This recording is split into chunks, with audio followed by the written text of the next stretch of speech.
In Betula house, you have Miele induction cooking hobs. These are electric. These do need to have the induction pans on them. Otherwise, they do not get hot unless the pan is on the burner. So to turn on the hob, you just have to turn it on by holding down this circular button with the line in.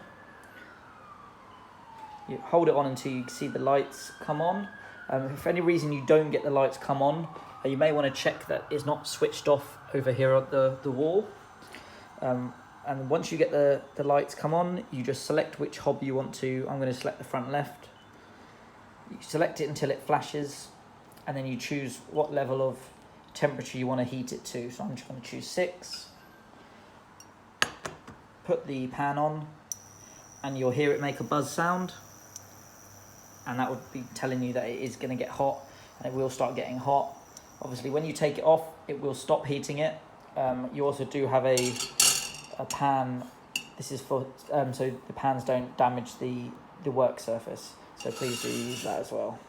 If you do notice this light comes on here, this is the child safety lock. So if this is lit up, try holding down this and see if it will remove the child lock.